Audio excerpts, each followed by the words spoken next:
रूही की पड़ोसन बताएगी रूही को सुकून का सच, जिससे रूही सुकून के पास पहुंच कर ले जाएगी उससे नहर को छीनकर और दिलाएगी सुकून की आत्मा को मुक्ति। क्योंकि जब नहर सुकून के छल से बाहर निकलकर घर पहुंच जाता है तो यह देखकर सुकून को नहर पर काफी गुस्सा आता है और वह फैसला कर लेती है कि वह हर हाल में इस बार नहर को अपना बना कर रहेगी। इसीलिए सुकून नहर के पीछे पीछे घर पहुंच जाती है, जहां नहर रूही के साथ आरती कर रहा होता है और नहर को अपने साथ देखकर रूही को काफी खुशी होती है। फिर वह नहर से सवाल करती है कि आखिर नहर अब तक कहाँ था, जिस पर नहर रूही को बताता है कि उसे कुछ भी याद नहीं कि उसके साथ क्या हो रहा है, जिसे सुनकर रूही को सुकून पर शक होने लगता है कि कहीं नहर के साथ यह सब सुकून की वजह से तो नहीं हो रहा है। तो वहीं जब सुकून घर के अंदर आने की कोशिश करती है तो वह घर के अंदर अपना पैर नहीं रख पाती, क्योंकि रूही ने मंदिर में वह कलश स्थापित कर दिया था, जिसकी वजह से सुकून घर के अंदर नहीं आ पा रही थी। इसीलिए घर वालों से छिपकर किसी बहाने सुकून नहर को ही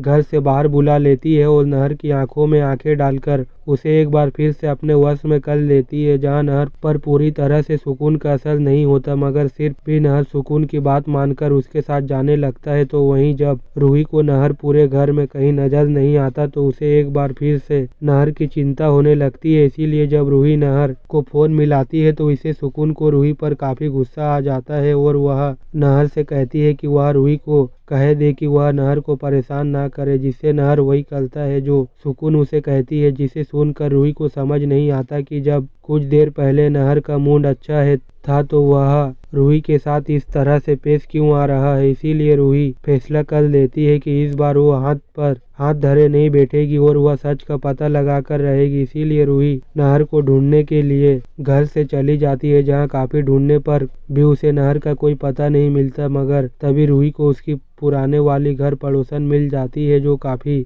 डरी हुई होती है और वह रूही से पूछती है कि उसके और नहर के बीच सब कुछ ठीक तो है। जिसे सुनकर रूही अब उसे पूछती है कि आखिर वह कहना क्या चाहती है। तो वह औरत रूही को पूरी बात बता देती है कि कल उसने नहर को अपने मोहल्ले की मार्केट में देखा, जिससे उसे लगा कि रूही अपने पुराने वाले घर में वापस आ गई है। इसीलिए जब वह रूही के पुराने घर पहुंची तो वह वही आत्मा थी जो कई सालों से उनके मोहल्ले में भटक रही थी। जिसे सुनकर रूही के पैरों तले जमीन खिसक जाती है और वो उसे सवाल करती है कि कौन आत्मा, जिस पर वो औरत रूही तो बताती है कि वही आत्मा जिसकी रूही ने पेंटिंग बनाई थी। जिसे रूही को समझ आ जाता है कि इसीलिए उस पेंटिंग वो औरत जब रूही के पास चीनी मांगने के लिए आई थी तो वह पेंटिंग देखकर डर गई थी। जिसे रूही को सारा खेल समझ आ जाता है कि वह पेंटिंग भूतिया है और उसका सुकून से कोई ना कोई संबंध जरूर है। इसीलिए रूही फौरन अपनी पड़ोसन को सुकून की फोटो दिखाती है और उसे सवाल करती है कि क्या वह इस लड़की को जानती है। जिसे देखकर वह औरत काफी घबरा जाती है और रूही से यह कहकर वहां से डर के मारे भाग जाती है कि इसी औरत की आत्मा उसके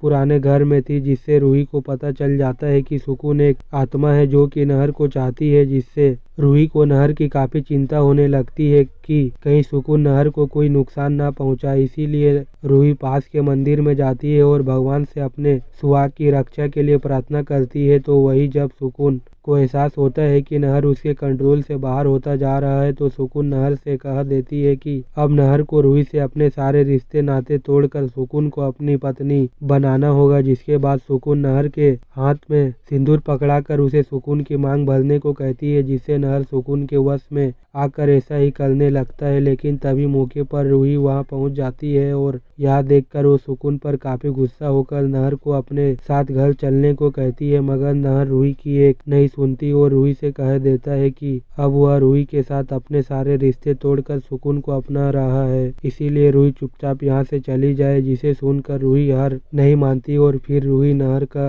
हाथ पकड़कर भगवान को याद करती है और भगवान से मदद मांगती है कि नहर ठीक हो जाए। जिससे एक चमत्कार होता है और नहर अपने होश में आ जाता है, जिसके बाद वो रूही के साथ चलने लगता है। लेकिन यह सब देखकर सुकून को रूही पर काफी गुस्सा आ जाता है कि रूही ने इन मौके पर आकर सुकून का सारा खेल खराब कर दिया। इसीलिए सुकून रूही को अपने रास्ते से हटाने का फैसला कर लेती है, जिसके लिए वो अपनी शक्तियों से रूही का एक्सीडेंट करवाने की कोशिश करती है, मगर रूही को बचा लेता है। जिसके बाद रूही और नहर घर पहुंच जाते हैं, मगर सुकून घर के अंदर प्रवेश नहीं कर पाती है और न ही घर के अंदर उसकी शक्तियाँ काम करती है। इसीलिए रूही सुकून के कमरे में उस पेंटिंग को लाती है और सुकून की आंखों के सामने उसे जला देती है, जिससे सुकून की आत्मा को मुक्ति मिल जाती है। इसीलिए अगर आप भी चाहते हैं कि अब रूही और नहर के बीच कभी भी दूरियां न आए तो वीडियो को लाइक करके चैनल को सब्सक्राइब जरूर करें।